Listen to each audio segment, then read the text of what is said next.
Gereja Katolik merayakan Hari Minggu Komunikasi Sosial Sedunia pada setiap minggu ke-7 masa Paskah. Perayaan ini merupakan buah dari Konsili Vatikan II ketika gereja memberi perhatian pada komunikasi dan perkembangan teknologi informasi seperti tertuang secara istimewa dalam dokumen Inter Mirifica. Minggu 24 Mei 2020, Gereja merayakan Hari Komunikasi Sosial Sedunia ke-54. Untuk itu, Paus Fransiskus telah menerbitkan pesannya dengan tema Hidup Menjadi Cerita. Apa inti dari pesan Paus Fransiskus itu bagi kita? Bincang-bincang pastoral edisi khusus Hari Minggu Komunikasi Sosial Sedunia ke-54 mendalami pesan Paus Fransiskus, Hidup Menjadi Cerita.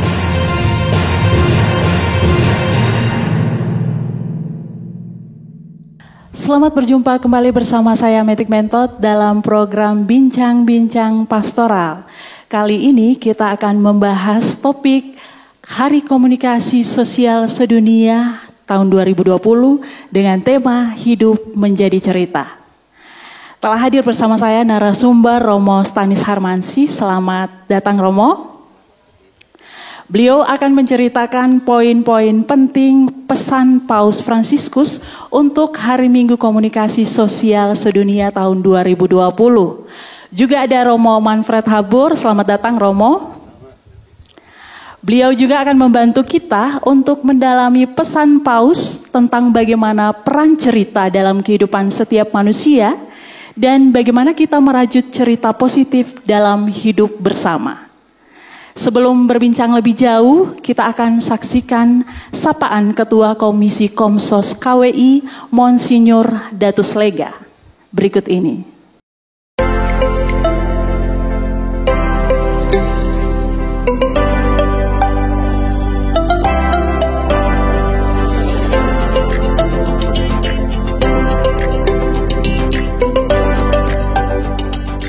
Para pemirsa di tanah air, khususnya umat Katolik yang kekasih. Sejak era Paus Fransiskus 13 Maret 2013, perayaan Hari Minggu Komunikasi Sosial Sedunia menjadi semarak. Ini karena faktor pendekatan Paus Fransiskus. Ia memilih moto sebagai Paus, Miserando atque eligendo, yang berarti karena belas kasihan Tuhan saya dipilih untuk melayani.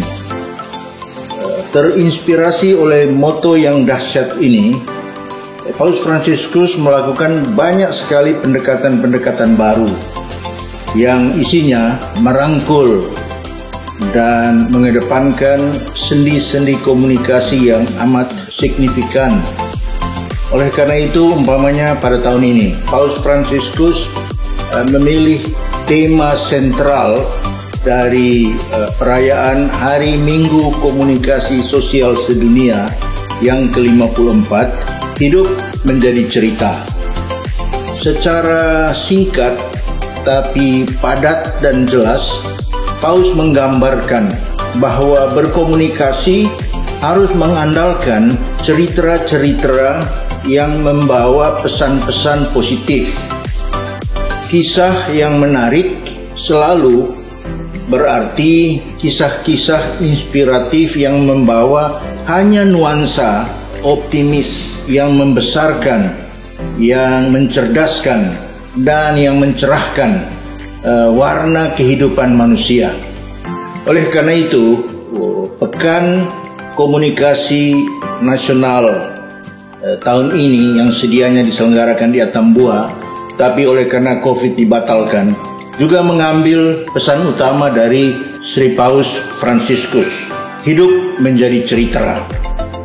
Oleh karena itu, saya Ketua Komisi Komunikasi Sosial dari Konferensi Wali Gereja Indonesia membawa terus gema pesan Paus untuk kita hayati, supaya dalam berkomunikasi kita hanya mengembangkan bakat-bakat baik yang berisikan narasi, pesan, kebaikan demi kebaikan, sehingga dunia kita dengan alat-alat sarana media komunikasi selalu berisi konten-konten positif.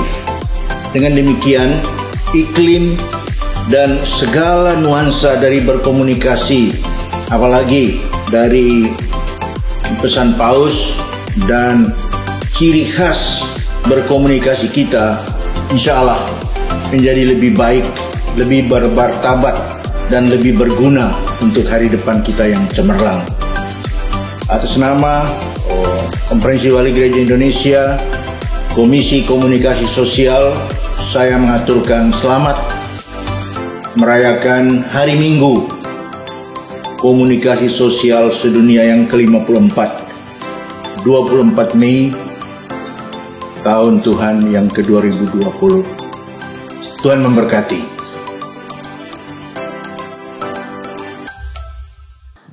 Masih bersama saya Metik Mentot dalam program Bincang-Bincang Pastoral dengan tema Hidup Menjadi Cerita.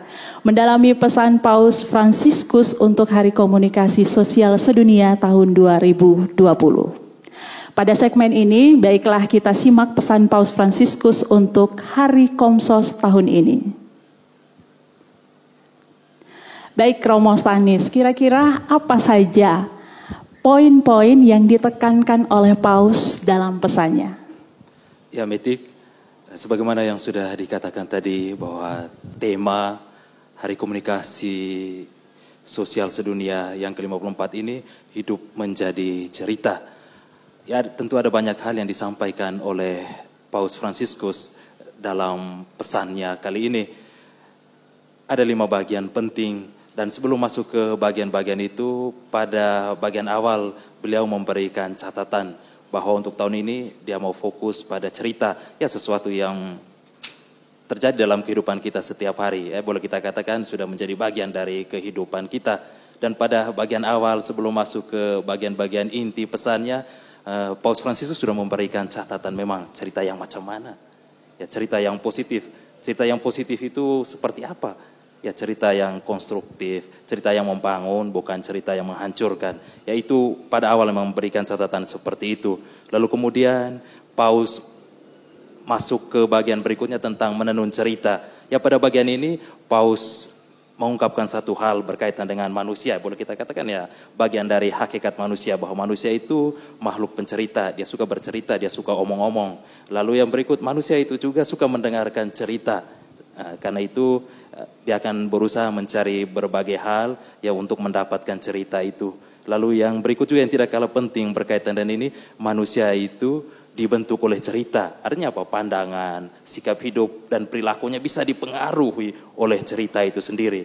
Ya, karena seperti itu dampak cerita, maka pada bagian berikut ya Paus juga memberikan satu catatan penting. Dia katakan bahwa tidak semua cerita itu baik. Ya apa maksud ketika beliau mengatakan tidak semua cerita itu baik? Ya dia mau mengingatkan ya supaya sebagai pencerita pertama-tama kita harus memeriksa motif kita bercerita itu untuk apa. Ya tadi seperti catatan awal ya tentu saja supaya membuat orang menjadi baik, membangun, ya konstruktif lah seperti itu. Lalu yang berikut juga ya di sini mau mengingatkan kita ya untuk memeriksa semua cerita yang kita dengarkan. Terutama berkaitan dengan isinya, karena tidak semua cerita itu berisi hal-hal yang baik.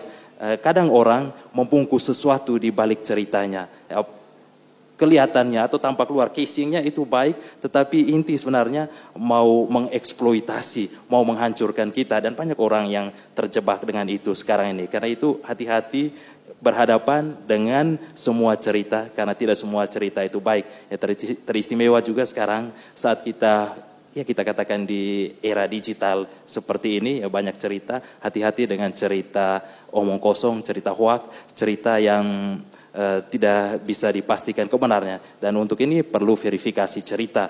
Lalu yang berikut ya, setelah Paus melihat kehidupan sehari-hari kita, dia coba mengajak kita untuk masuk ke sesuatu yang sangat penting dalam hidup kita, yaitu kitab suci. Dia masukkan itu dalam cerita segala cerita. Ya, untuk Paus ya kitab suci seperti itu, dia posisikan seperti itu. Kitab suci adalah cerita dari segala cerita, lalu di dalamnya berisi tentang apa? Tentang Allah yang bercerita kepada manusia. Dan ingat, mulai dengan Kejadian, di situ memang diceritakan tentang Allah yang bercerita, tentang Allah yang bersabda, tentang Allah yang mengatakan sesuatu, bukan hanya kepada manusia tetapi kepada seluruh alam ciptaan. Ya, itulah kitab suci. Allah yang bercerita tentang kasihnya kepada manusia. Ya, mungkin itu yang bisa kita katakan tentang perjanjian lama. Tapi kalau kita ke perjanjian baru, ya di sana fokus kita kepada tokoh dalam diri Yesus Kristus. Ya, Allah pencerita pada awal kitab suci, kemudian tampak sebagai seorang pribadi dalam diri Yesus. Ya, kemudian di sini kita katakan Yesuslah yang kemudian bercerita tentang Allah. Boleh kita katakan Yesus semacamnya mengambil alih peran Allah sebagai narator, sebagai pencerita. Dia menceritakan cerita tentang apa? Seperti yang dikatakan tadi, cerita tentang kasih Allah kepada dunia. Tapi pada saat bersamaan, Yesus juga berperan untuk menyampaikan cerita-cerita kasih manusia kepada Allah. Lalu yang berikut Paus katakan, cerita itu sebuah cerita yang dibarui. Artinya apa? Ya, cerita-cerita yang terkandung dalam kitab suci, yaitu tidak berlaku hanya untuk mereka yang di masa lampau. Kita katakan ya pada masa saat penulis teks kitab suci itu hidup, atau kalau kita hubungkan dengan Yesus, tidak hanya berlaku untuk mereka yang hidup sesama dengan Yesus, tetapi berlaku juga untuk kita, selalu dibaharui dalam situasi setiap hari kita, dalam situasi pribadi kita, dalam situasi masyarakat kita, intinya dalam situasi kekinian kita, selalu dibaharui. Tuhan selalu mengatakan sesuatu untuk kita, untuk masyarakat kita, untuk situasi kita, apapun keadaannya. Lalu yang terakhir, Paus katakan sebuah cerita yang membaharui. Ya, setiap cerita ya pasti punya efek tertentu kepada kita, dan itu juga bisa membaharui kita. Dan berkaitan dengan ini, Paus menekankan peran Roh Kudus yang akan mengingatkan kita tentang hal-hal yang baik. Dan pada bagian akhir pesannya ini, Paus juga mengingatkan kita atau mengajak kita untuk coba mengarahkan perhatian pada Bunda Maria yang dia lukiskan itu sedemikian istimewa, bahwa Maria itu merajut cerita tentang yang ilahi dalam rahimnya. Ya, kurang lebih seperti itu gambaran singkat tentang pesan Paus dalam Hari Komunikasi Sedunia yang ke-54 tahun ini, ya Metik. Jadi boleh dikatakan bahwa cerita itu selalu ada di dalam kehidupan setiap manusia, ya Romo ya? Iya, karena yang ilahi itu selalu hadir dalam diri kita, dan ketika kita bercerita, ya sesungguhnya kita bukan hanya bercerita tentang diri kita sendiri, tetapi Dia yang sudah bercerita lebih dulu dari kita. Baik, terima kasih Romo. Paus mengangkat hidup menjadi cerita untuk Hari Komunikasi Sosial Sedunia tahun ini. Apakah ada keprihatinan atau fokus perhatian tertentu terhadap kehidupan masyarakat digital dewasa ini? Silakan Romo. Baik, terima kasih.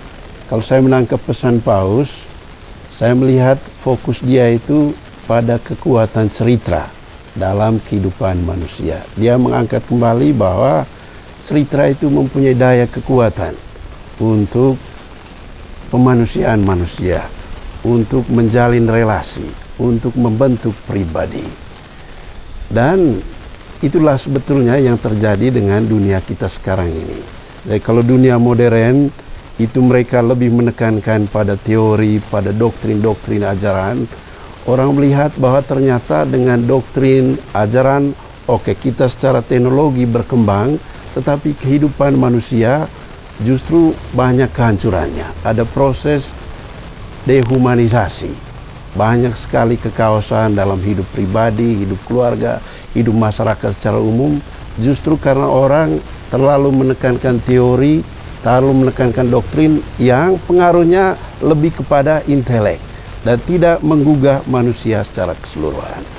Dan Paus selalu mengangkat kembali daya kekuatan cerita, bahwa cerita itu mempengaruhi dan menggugah hati. Dia tidak hanya mempengaruhi intelek, tapi menggugah diri pribadi setiap orang.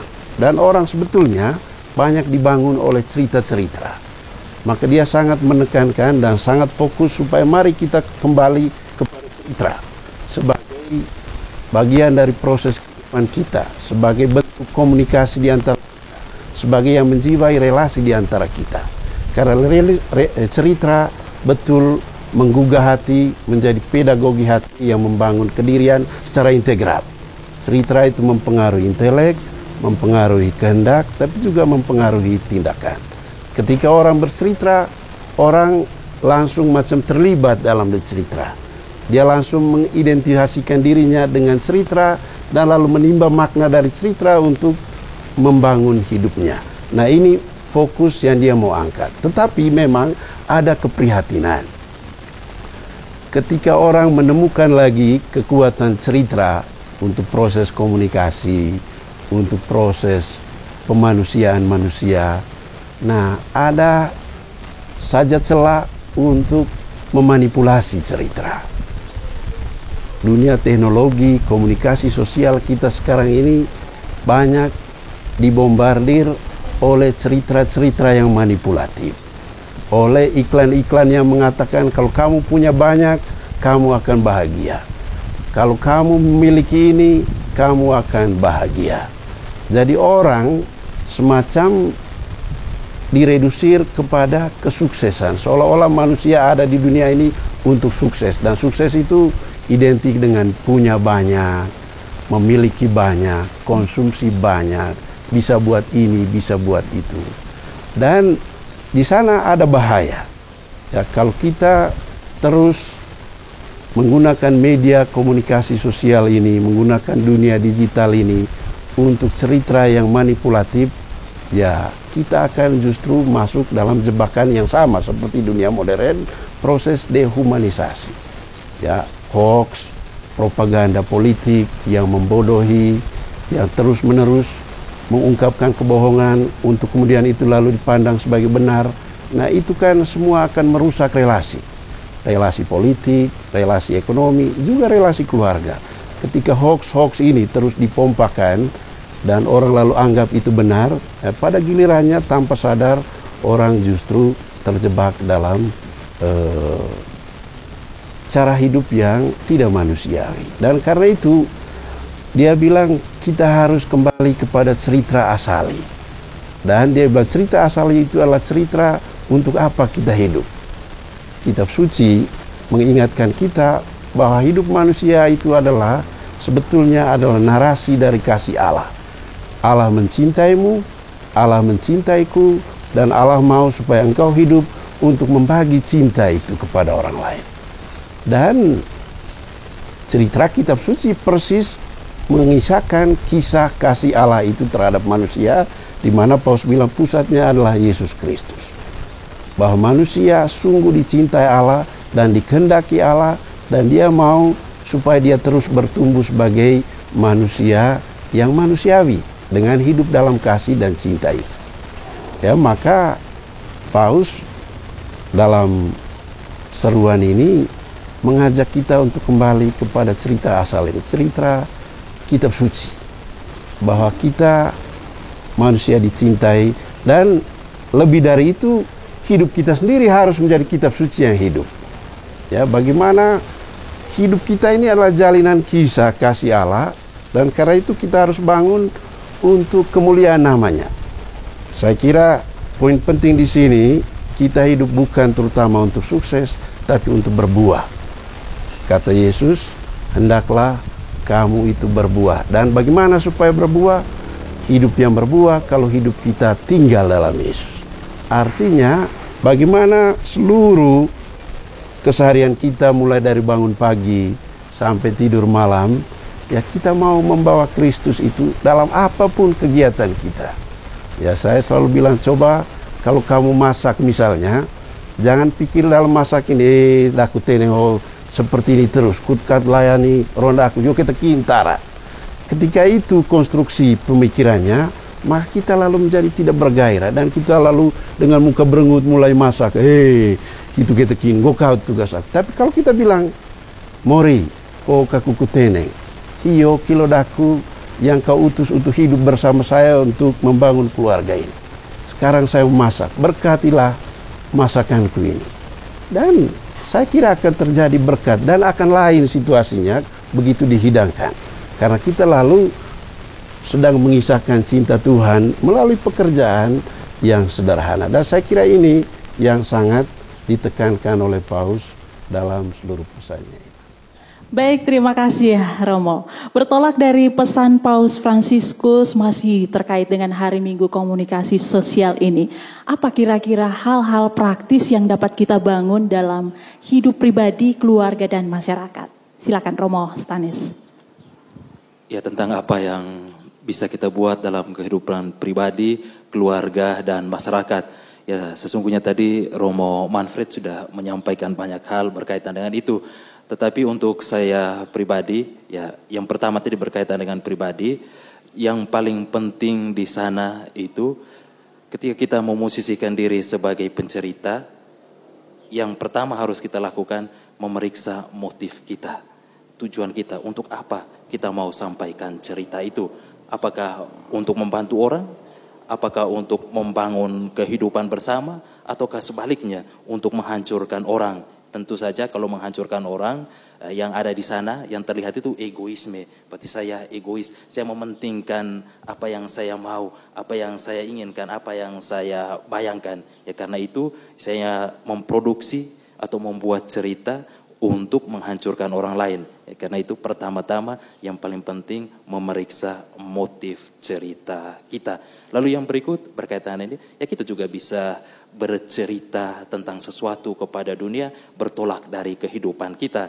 Ya, sebagai bapak ibu keluarga misalnya bisa menyampaikan kepada dunia tentang kisah-kisah yang mereka alami dalam kehidupan berkeluarga. Baik kisah yang menyenangkan, yang menggembirakan, pun yang tidak. Ya demikian juga misalnya kami yang para imam, kami juga bercerita tentang hidup kami kepada dunia. Tentu saja seperti yang tadi saya katakan, ya patokannya ya selalu untuk sesuatu yang positif. Yaitu kira-kira pada level pribadi, perorangan. Sedangkan berkaitan dengan keluarga, ya penting setiap keluarga membangun budaya untuk saling mendengarkan cerita dan memberi ruang kepada setiap anggota untuk bercerita. Ya ini sangat penting menurut saya. Karena apa? Dalam situasi dunia kita dewasa ini banyak kali peristiwa-peristiwa yang menyedihkan, yang mengerikan itu.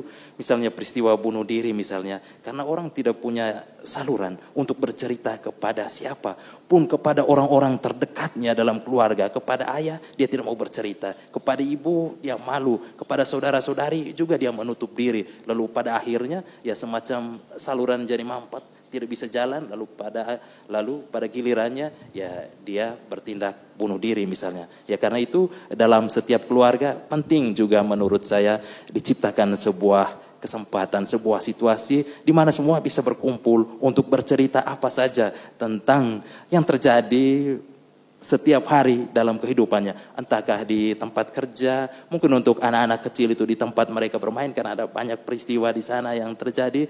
Ya itu juga ya perlu didengarkan, dan karena itu kesempatan itu menurut saya harus diciptakan, harus diciptakan dalam keluarga. Misalnya saat makan, setelah makan misalnya sederhana, saat makan semua berkumpul, dan setelah makan ya semua orang bisa bercerita tentang apa saja berkaitan dengan hidupnya. Lalu dalam kehidupan yang lebih luas, ya cakupan dalam kehidupan bermasyarakat, ya penting terutama untuk mereka yang punya posisi dalam masyarakat. Ya karena bagaimanapun pengaruh ada pada mereka, kekuasaan ada pada mereka, kekuatan ada pada mereka. Hal yang positif ataukah hal yang negatif yang akan tercipta, yang akan terbentuk sangat bergantung pada bagaimana mereka bercerita atau menyampaikan sesuatu, dan juga untuk apa mereka menyampaikan itu. Ya tentu saja untuk mereka yang punya kuasa, awasan yang paling besar itu jangan sampai mereka memproduksi cerita yang bisa mengeksploitasi orang, yang bisa menghancurkan orang. Atau jangan sampai mereka terjebak dalam cerita-cerita dari orang yang punya maksud buruk terhadap orang lain. Ya kadang-kadang kan misalnya para pemilik modal, khusus ketika berhadapan dengan pemerintah misalnya, para pemilik modal datang menawarkan cerita yang enak-enak kepada penguasa, misalnya tentang pertambangan, misalnya mereka datang, wah pertambangan bagus-bagus begini-begini, ya ternyata di belakang itu ada maksud tertentu, mereka mau mendapatkan keuntungan yang sebesar-besarnya. Lalu kadang-kadang mereka yang punya kuasa terjebak dengan itu, lalu pada akhirnya mereka masuk dalam skenario yang dibuat oleh para pemilik modal, bersekutu dengan kekuasaan itu melahirkan cerita-cerita yang menghancurkan orang banyak. Saya kira seperti itulah yang saya lihat berkaitan hal-hal praktis yang bisa dibuat, Metik. Baik Romo, bagaimana menurut Romo? Kira-kira apa saja hal-hal praktis yang dapat kita bangun dalam hidup pribadi, keluarga maupun masyarakat? Baik, saya mulai dari saran konkret yang juga sebetulnya sudah dinyatakan oleh Paus dalam seruannya ini, ya. Yang pertama, untuk hidup pribadi, baiklah doa kita juga menjadi cerita, ya. Karena kadang-kadang kita terjebak dalam doa yang hanya mohon, saya minta saja, minta saya Tuhan supaya saya ini, saya itu. Coba doa juga menjadi cerita di hadapan Tuhan secara personal. Kita ceritakan hidup kita, kesulitan, kebahagiaan, keberuntungan, kita kisahkan semua. Ya, dan biasanya kalau doa itu lalu menjadi kisah cerita kita, kita lalu merasakan hubungan itu seperti hubungan antar pribadi, hubungan dua saudara yang saling mendengarkan, dan pasti Tuhan mendengarkan cerita kita. Jadi usahakan mulailah membangun doa dengan cara bercerita, kisahkan hidupmu. Dan biasanya kalau kisah itu tulus, dia tidak berhenti pada penyesalan. Roh Kudus akan membantu kita untuk mengubah, membuka lembaran baru kisah hidup kita. Itu yang pertama. Lalu tentu untuk kehidupan keluarga, kembali kepada kekuatan pedagogi cerita ini untuk menyentuh hati.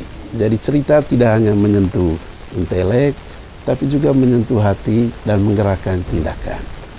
Maka biasakanlah bercerita dalam keluarga. Cerita pengalaman masa lalu terhadap anak-anak, kesuksesan, kegagalan keluarga. Anak-anak perlu mendengar itu.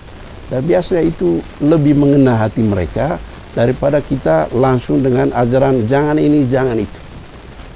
Ingat, sekarang ini orang lebih menangkap apa yang dia lihat dari apa yang secara teori dipompakan pada pendengarannya.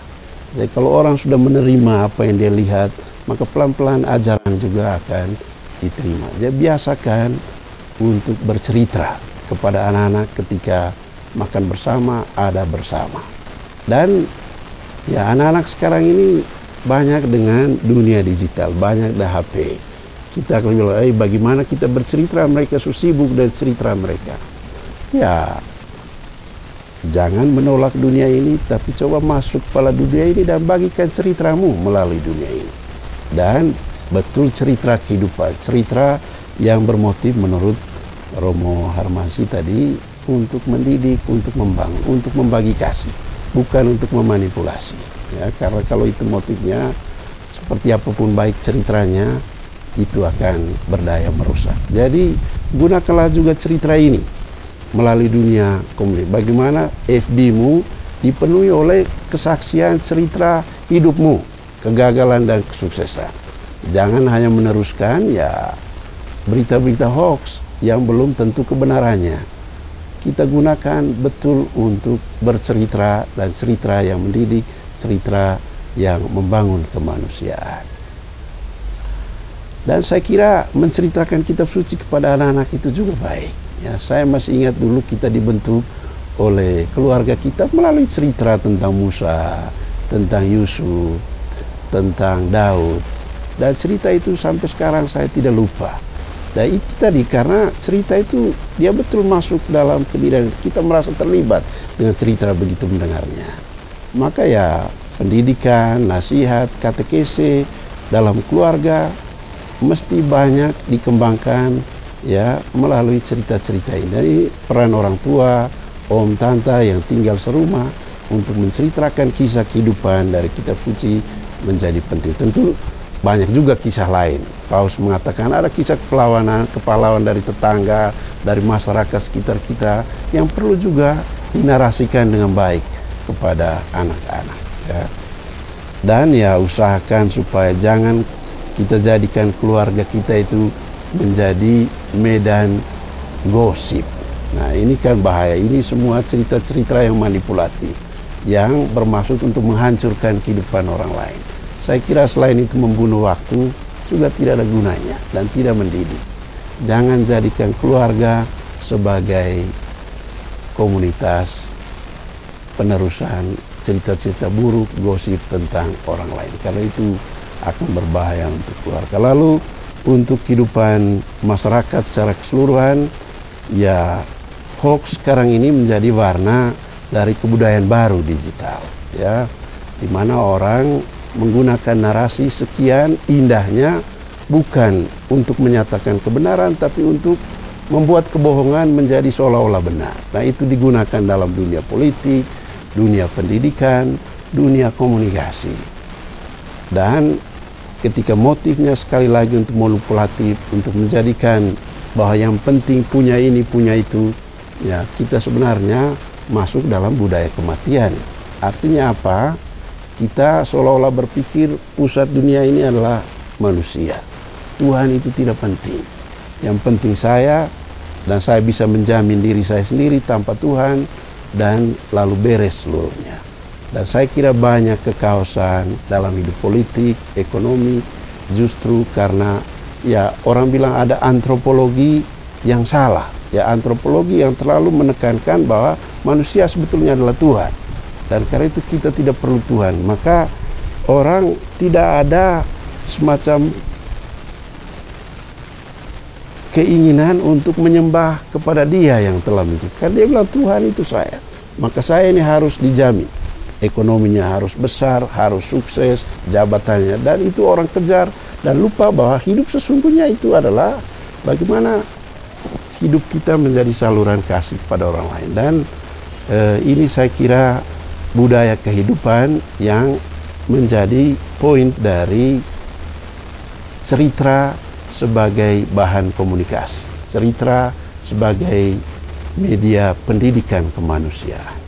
Etik, saya bisa tambahkan sedikit berkaitan dengan ini. Oke, silakan. Untuk yang pertama tadi menyambung apa yang Romo Manfred katakan, doa menyampaikan situasi kita kepada Tuhan, ya itu penting. Lalu yang berikut juga, ya bukan hanya kepentingan kita atau situasi kita, juga situasi orang lain, juga situasi alam semesta. Saya masih ingat baik dulu waktu tahun pertama saya di Seminari Tinggi, tahun orientasi rohani, Bapak spiritual bertanya tentang intensi-intensi doa yang didaraskan setiap hari. Ketika dia melihat itu, banyak intensi doa yang berkaitan dengan diri sendiri, dia katakan, kau egois sekali. Hanya memikirkan dirimu sendiri, tidak memikirkan orang lain. Ya karena itu dalam doa juga ya kita bisa membawa orang lain. Membawa orang lain yang sudah buat baik dengan kita, ya bersyukur. Lalu membawa penderitaan orang lain juga kepada Tuhan, supaya Tuhan menolong mereka dan lain-lain sebagainya. Intinya untuk diri sendiri dan juga untuk orang lain, kita bercerita pada Tuhan dalam doa. Baik Romo, ada hal yang menarik tadi terkait dengan bagaimana kita secara pribadi berdoa, bercerita kepada Tuhan. Baik itu tentang kesusahan, kegembiraan, rasa syukur dan lain sebagainya. Nah, ada paham yang beredar di masyarakat ini. Katanya, kalaupun kita tidak mengungkapkan apa yang ada di dalam diri kita, Tuhan sudah mengetahuinya. Bagaimana soal ini Romo, mungkin bisa Romo jelaskan?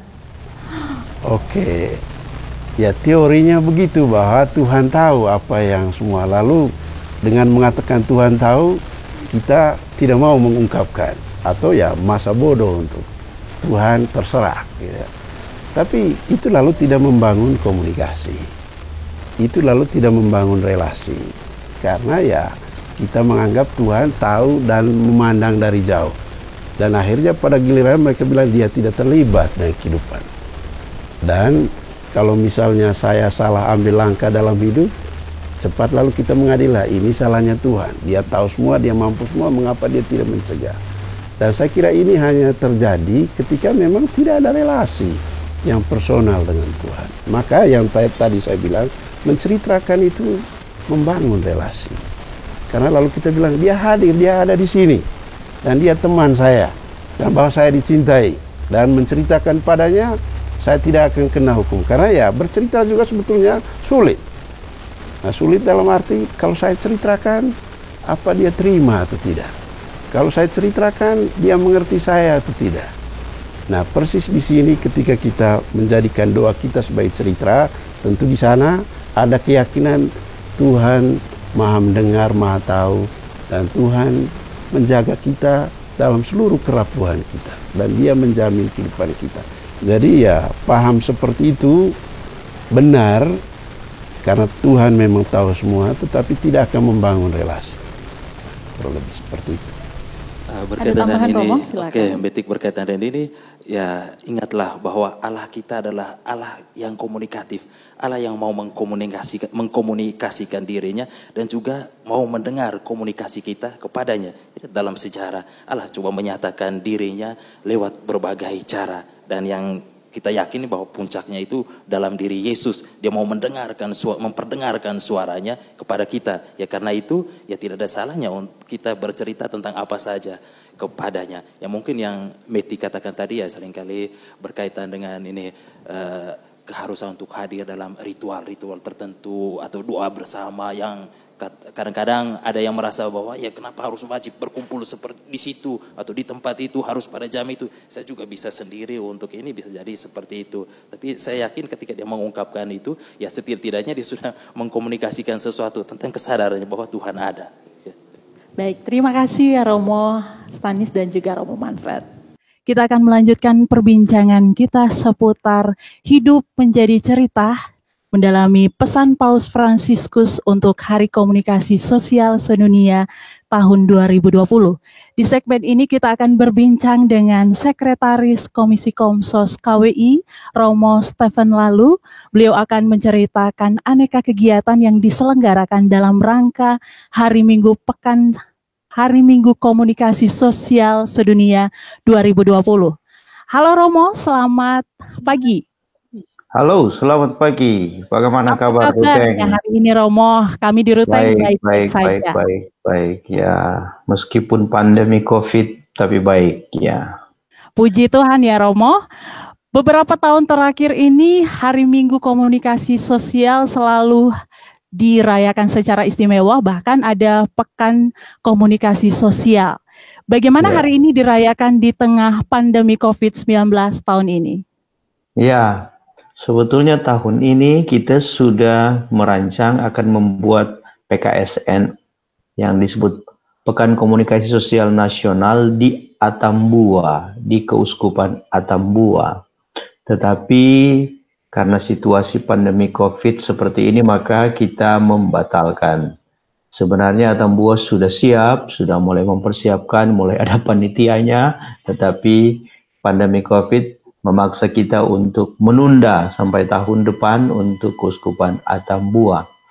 Dan tahun ini kita tetap harus membuat semacam PKSN itu, tetapi yang kita sebut PKSN online. Ya, Pekan Komunikasi Sosial Nasional tapi dibuat secara online.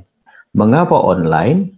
Karena di sanalah sekarang masyarakat dan umat kita banyak berkunjung dan berada. Di mana? Di dunia online, di dunia internet. Maka gereja hadir di sana, kita juga mau hadir di sana dengan membuat kegiatan-kegiatan secara online untuk mengisi atau memeriahkan Hari Minggu Komunikasi Sosial Sedunia yang ke-54. Terlebih untuk mendaratkan atau merefleksikan lebih lanjut pesan Paus untuk tahun 2020 ini. Begitu. Baik Romo, bisa diceritakan apa saja yang diselenggarakan dalam PKSN online ini? Ya, oke. Pertama, kita membuat sosialisasi pesan Paus lewat media sosial, ya. Macam-macam kita buat lewat media sosial. Kemudian kita membuat lomba-lomba, ya. Ada beberapa lomba yang kita buat. Lomba pertama kita membuat apa yang disebut konten kreatif digital, ya. Lomba caption, lomba Rosary Challenge, cerita berantai. Kemudian ada lomba podcast untuk audio, podcast pewartaan. Kemudian menulis opini. Kemudian lomba bercerita dalam hubungan dengan pesan Paus, bercerita, tetapi yang divideokan gitu. Cerita-cerita pengalaman sehari-hari terlebih di masa pandemi COVID-19 ini. Kemudian ada satu lagi lomba yang kita buat adalah lomba menulis feature. Lomba ini dibuat agak lain karena bukan cuma lomba tapi memang pendampingan. Ada 4 kali pertemuan secara online dan setiap peserta setiap kali pertemuan diberikan kesempatan berlomba menulis. Setiap sesudah satu periode datang kumpul lagi, kemudian diumumkan siapa juara sampai 4 kali. Kita berusaha bukan cuma membuat orang berlomba, tetapi juga semakin belajar, semakin tekun dalam menulis, terlebih menulis feature. Seperti itu yang kita buat, dan nanti pada tanggal 24 hari Minggu kita akan membuat Pranekaristi tentu secara online yang akan dipimpin oleh Monsinyur Hilarion Datus Lega sebagai Ketua Komisi Komunikasi Sosial untuk KWI, akan dipimpin dari Gereja Katedral Sorong dan akan kita harapkan disiarkan oleh juga komsos-komsos keuskupan se-Indonesia. Juga ada talk show di dalam PKSN itu, dan setiap keuskupan, komsos keuskupan diharapkan punya kreativitas masing-masing untuk mengisi hari Minggu Komunikasi Sosial Sedunia ini dan juga hari-hari selanjutnya dengan pelbagai macam kegiatan, pelbagai macam acara, terlebih untuk membuat pesan Paus ini semakin banyak orang tahu, semakin banyak orang sungguh-sungguh mengalami dan mendalami serta melaksanakannya. Terutama Paus berpesan supaya kita membuat cerita yang baik, cerita yang membangun untuk kehidupan kita bersama. Seperti itu. Baik Romo, kira-kira apa pesan Romo untuk Hari Minggu Komunikasi Sosial Sedunia 2020 ini? Pesan saya adalah, kalau tahun lalu Paus berpesan kepada kita untuk kita membangun sebuah jejaring, kita sesama anggota, ya. Kita ini sesama anggota dalam kehidupan bersama. Itu tahun lalu. Tahun ini Paus mengajak kita untuk sungguh-sungguh sadar bahwa manusia itu membutuhkan cerita. Ya. Bercerita itu tidak perlu diajar sebenarnya. Karena itu bagian dari kehidupan manusia. Siapapun yang bisa berbicara, bahkan yang tidak bisa berbicara secara fisik, itu bisa bercerita lewat macam-macam cara. Dan cerita yang baik adalah cerita positif, cerita yang membangun, cerita yang membuat orang terinspirasi, seperti kitab suci yang adalah cerita utama kita, cerita yang menyatakan bahwa Tuhan itu hadir. Dan moga-moga tahun ini lewat pesan Paus, kita makin diteguhkan bahwa dalam keadaan apapun, Tuhan tetap hadir bersama kita. Itulah cerita kita sebagai orang-orang beriman. Mari kita jadikan hidup kita adalah cerita yang baik bagi kehidupan banyak orang, kehidupan orang lain, dan kehidupan dari dunia ini. Itu pesan saya untuk kita di Hari Minggu Komunikasi Sosial nanti hari Minggu. Luar biasa Romo, di tengah wabah Komisi Komsos terus giat berkarya. Tetap semangat, Tuhan memberkati. Terima kasih. Demikianlah perbincangan kita dengan tema Hidup Menjadi Cerita, mendalami pesan Paus Fransiskus untuk Hari Komunikasi Sosial Sedunia 2020. Cerita ternyata berperan mempengaruhi kehidupan pribadi dan masyarakat. Pesan Paus mengajak kita untuk membangun cerita positif dalam hidup untuk kebaikan diri, keluarga, dan juga masyarakat. Selamat memperingati Hari Minggu Komunikasi Sosial Sedunia tahun 2020.